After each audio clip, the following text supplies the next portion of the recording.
మన ఇండియాలో చాలా ఇయర్స్ నుంచి ఫాలో చేస్తున్న కొన్ని యాన్సియంట్ హ్యాబిట్స్ మీ బాడీని యంగ్గా మెయింటైన్ చేయడానికి హెల్ప్ చేస్తాయి అంటారు. అవేంటో చూద్దాం. నంబర్ 1, బ్రహ్మ ముహూర్తం అంటే సూర్యోదయం కన్నా ముందు లేవడం. ఇది మైండ్ని ఫ్రెష్గా ఉంచుతుంది, ఫోకస్ని కూడా పెరిగేలా చేస్తుంది. Number 2, oil pulling. Coconut oil లేక నువ్వుల నూనెతో మౌత్ క్లీన్ చేయడం. ఇది మౌత్ హైజీనిక్కి మంచిది అని కొన్ని స్టడీస్ చెప్తున్నాయి. నంబర్ 3, యోగా. మన యాన్సియంట్ యోగా బాడీని ఫ్లెక్సిబుల్గా ఉంచడంతో పాటు స్ట్రెస్ని కూడా తగ్గిస్తుంది. నంబర్ 4, మెడిటేషన్ అండ్ ప్రాణాయామం. డీప్ బ్రీతింగ్ ఎక్సర్సైజ్ మైండ్ని కామ్గా ఉంచి టెన్షన్ని రెడ్యూస్ చేస్తాయి. నంబర్ 5, పసుపు మరియు ఇండియన్ స్పైసీస్. పసుపులో యాంటీ ఆక్సిడెంట్ ఉంటాయి, అవి బాడీని ఇన్ఫ్లమేషన్ని తగ్గించడానికి హెల్ప్ అవ్వచ్చు.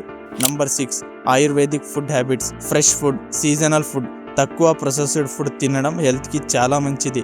Number 7, morning sunlight and nature life style.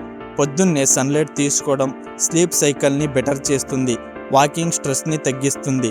So ఇది గైస్, దీని గురించి మీకు లాంగ్ వీడియో కావాలంటే కామెంట్స్లో ఎస్ అని చెప్పండి.